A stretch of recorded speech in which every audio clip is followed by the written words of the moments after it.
السلام علیکم. ہاں جی پیارے بچوں، کیا حال ہیں؟ ٹھیک ہیں آپ؟ سب اچھا ہے؟ آپ نے اپنا ہوم ورک کر لیا؟ آپ کی ایجوکیشن کیسی چل رہی ہے؟ اور آپ کے پیپرز ہو گئے ہیں، منتھلی پیپرز؟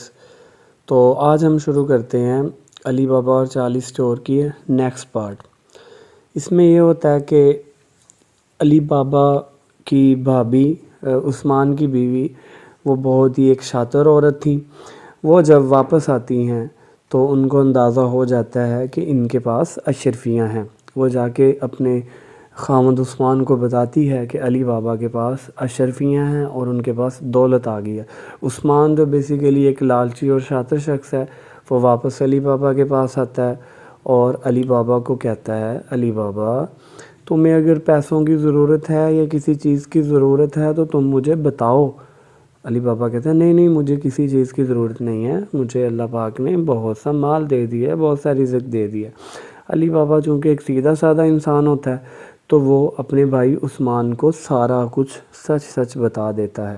عثمان چونکہ ایک شاطر اور لالچی شخص تھا، وہ علی بابا سے سب کچھ پوچھ لیتا ہے اور یہ بھی پوچھ لیتا ہے کہ اس کا پہاڑ کا غار کا دروازہ کیسے کھلنا ہے. تو وہ یاد کر لیتا ہے کہ کھل جا سم سم، کھل جا سم سم.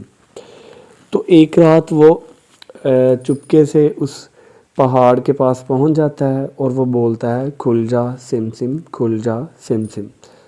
تو اندر جاتا ہے تو دیکھتا ہے کہ وہاں پہ بہت سا مال و دولت، ہیرے جواہرات. اس کی آنکھیں چندھیا جاتی ہیں، اتنا مال دولت اور یہ ساری چیزیں دیکھ کے. وہ جلدی سے بہت سے جو بوریاں ہیں وہ مال دولت کی بھر لیتا ہے، ٹھیک ہے. لیکن جب وہ واپس آنے لگتا ہے تو وہ اس کا جو کوڈ ہوتا ہے، پاسورڈ ہوتا ہے، وہ بھول جاتا ہے. ارے پاسورڈ کیا تھا؟ پلیز دروازہ کھول دو، نہیں. اوپن دا ڈور، نہیں یہ بھی نہیں. وہ اس کا پاسورڈ جو علی بابا نے اس کے بتایا تھا کھل جا سم سم، وہ بھول جاتا ہے. اتنے میں کیا ہوتا ہے، اتنے میں سردار اپنے 40 چوروں کے ساتھ اور گھوڑوں کے ساتھ واپس آ جاتا ہے. وہ جب اندر داخل ہوتا ہے تو دیکھتا ہے کہ اندر تو پہلے سے ہی ایک شخص موجود ہے.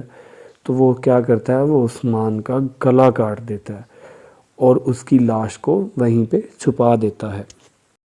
جی تو پیارے بچوں، اس سے آپ کو کیا سبق ملتا ہے کہ ہمیں کبھی بھی لالچ نہیں کرنا چاہیے. لالچ ایک بہت ہی بری بلا ہے. عثمان کے پاس کیونکہ پہلے ہی بہت زیادہ دولت تھی، اس نے مزید دولت جو ہے وہ اکٹھی کرنے کا سوچا اور لالچ کیا، ٹھیک ہے. اور لالچ کرتے کرتے وہ اپنی جان گنوا بیٹھا. تو ہمیں بالکل بھی لالچ نہیں کرنی چاہیے، اور جو چیز ہمیں ملی ہے، جتنا ہمیں اللہ نے مال دیا ہے، ہمیں اس چیز کے لیے اللہ پاک کا شکر ادا کرنا چاہیے.